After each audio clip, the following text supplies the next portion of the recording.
Gulf crisis के चलते जो हमारे एलपीजी के बारे में कुछ कंसर्न्स और जो पब्लिक परसेप्शन अभी प्रिवेल कर रहा है उसके संबंध में अवगत कराना है कि हमारे सभी स्टेक होल्डर्स के साथ लगातार डिस्कशंस चल रहे हैं और जो ऑयल कंपनीज़ हैं उनको निर्देशित किया गया है कि जो गैस एजेंसीज़ हैं वो अपना स्टॉक डिस्ट्रीब्यूशन निर्धारित मानकों के अनुसार ही एग्जीक्यूट करेंगे। हमने प्रवर्तन दल हेडेड बाय एसडीएम, सीओ और जो हमारे सप्लाई इंस्पेक्टर्स हैं वो निरंतर निगरानी बनाए रखे हैं।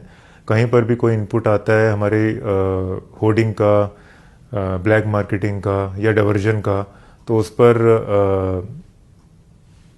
ऑन द स्पॉट हमारे बीएनएस और एसेंशियल कमोडिटीज़ एक्ट में मुकदमे दर्ज करते हुए सारे स्टॉक को सीज कर लिया जाएगा और उसका वितरण फिर हमारे सप्लाई ऑफिसर द्वारा सुनिश्चित किया जाएगा।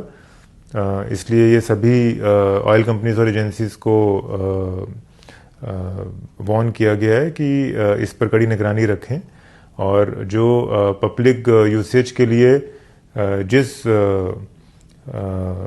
मानक अनुसार उनको वितरण करना है उसी प्रकार से होना चाहिए।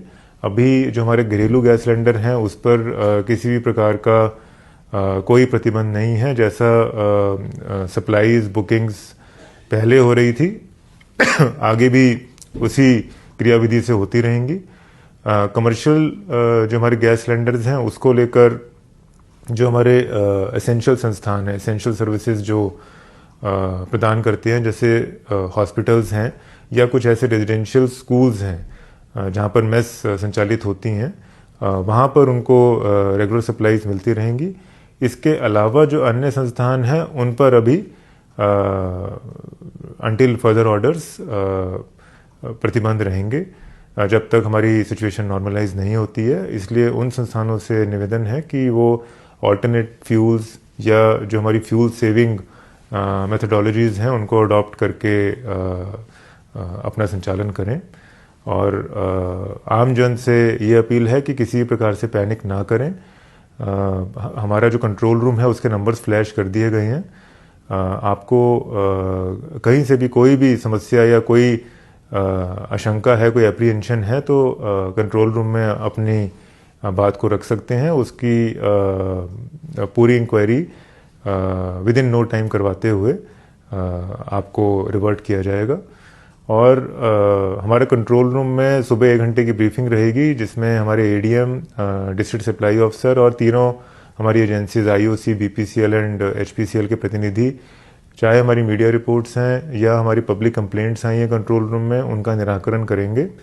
और ये इंश्योर किया जाएगा कि जो अभी पैनिक में या जो एप्रीहेंसिव हो रहे हैं हमारे आमजन, उनको कोई बुकिंग में या उनको फिजिकली एजेंसीज पर जाकर परेशान होने की आवश्यकता नहीं है। आपकी जैसे पहले बुकिंग्स होती थी आप वैसे ही अपनी बुकिंग्स करते रहिए। जो एजेंसीज के प्रावधान है कि आपको डिलीवरी आफ्टर कंफर्मेशन देना होता है अपने डिलीवरी बॉय को, वो ज़रूर दीजिए। उसके बिना फिर ये सिचुएशन आ सकती है कि आपको डिलीवरी नहीं होगी, तो डीएसी देना ज़रूरी है। और जो अभी हमारा मानक है कि 25 दिन तक लॉक इन पीरियड है, 25 दिन के बाद ही आप अपनी सेकंड बुकिंग करेंगे तो उसको फॉलो करिए। और बाकी इसका डाइवर्जन और इसके ब्लैक मार्केटिंग पर प्रशासन अपनी निगरानी बनाए हुए है।